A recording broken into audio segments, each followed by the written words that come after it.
Hello my dears. ഇന്ന് നമുക്ക് നിങ്ങളുടെ ആൻസിസ്റ്റേഴ്സിൻ്റെ മെസ്സേജ് എന്താണെന്ന് നോക്കാം. ഈ ഒരു സമയത്ത് നിങ്ങളുടെ പൂർവികർ എന്ത് സന്ദേശമാണ് നിങ്ങളെ അറിയിക്കാനായി ശ്രമിക്കുന്നത്?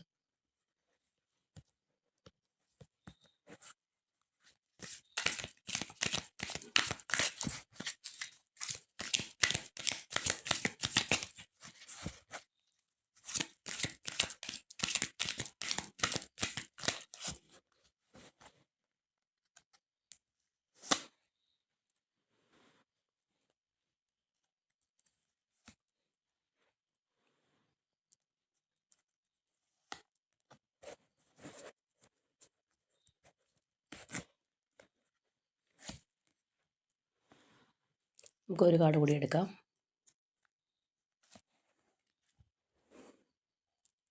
അപ്പോൾ ഇവിടെ ഭയപ്പെടാതെ നിങ്ങളുടെ കഴിവുകളിൽ ഉറച്ചു നിൽക്കാനായിട്ട് പിതൃക്കൾ ആവശ്യപ്പെടുന്നുണ്ട്.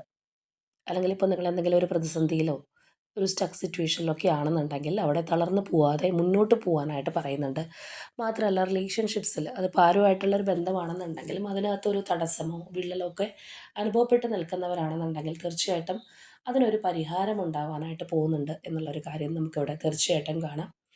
അതുപോലെ തന്നെ ഒരു കാര്യത്തിലും ഈ ഒരു സമയം എടുത്തു ചാടി തീരുമാനങ്ങൾ എടുക്കരുത്. വ്യക്തമായിട്ടുള്ള പ്ലാനിങ് ആവശ്യമായിട്ടുള്ള സമയമായിട്ടും നമുക്കിവിടെ കാണാം. ഒരു ധൃതി പിടിച്ചുള്ള ഒരു തീരുമാനമോ അല്ലെങ്കിൽ മറ്റുള്ളവരുടെ വാക്ക് കേട്ടിട്ടുള്ള ഒരു തീരുമാനമോ ഒന്നും ഈ ഒരു സമയത്ത് എടുക്കാൻ പാടില്ല.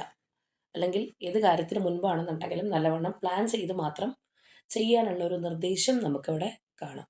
അതുപോലെ തന്നെ നിങ്ങളുടെ ലൈഫിലേക്ക് സക്സസ് കടന്നു വരാൻ പോകുന്നു എന്നുള്ളത് കാണാം. ഏതെങ്കിലും ഒരു കാര്യത്തിനായിട്ട് പരിശ്രമിച്ച് ഒരുപാട് നാളുകളായിട്ട് അത് ശരിയാവുന്നില്ല എന്നുണ്ടെങ്കിൽ തീർച്ചയായിട്ടും അതിൽ പോസിറ്റീവായിട്ടുള്ളൊരു മാറ്റം കടന്നു വരുന്നുണ്ട്. ചിലർക്കതൊരു ന്യൂ ബിഗിനിങ് ആയിട്ട് തന്നെ അവരുടെ ലൈഫിൽ അനുഭവപ്പെട്ടേക്കാം.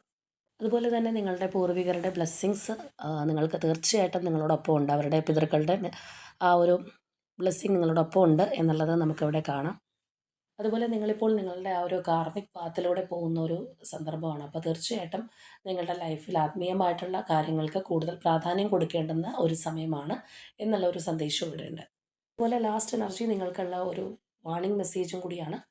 അപ്രതീക്ഷിതമായിട്ട് ചില വ്യക്തികളിൽ നിന്നോ അല്ലെങ്കിൽ ചില സ്ഥലങ്ങളിൽ നിന്നോ ഒരു തടസ്സം അല്ലെങ്കിൽ നിങ്ങളെ വൈകാരികമായിട്ട് ബുദ്ധിമുട്ടിക്കുന്ന രീതിയിലുള്ള എന്തെങ്കിലും കാര്യങ്ങൾ ഉണ്ടാവാനുള്ള സാധ്യതയുണ്ട്. അപ്പോൾ തീർച്ചയായിട്ടും ആത്മവിശ്വാസത്തോടു കൂടി മുന്നോട്ട് പോവുക. വളരെ പ്ലാൻ ചെയ്ത് ദീർഘവീക്ഷണത്തോടു കൂടി മാത്രം എല്ലാ കാര്യങ്ങളും സമീപിക്കുക എന്നുള്ളതും നമുക്കിവിടെ കാണാം.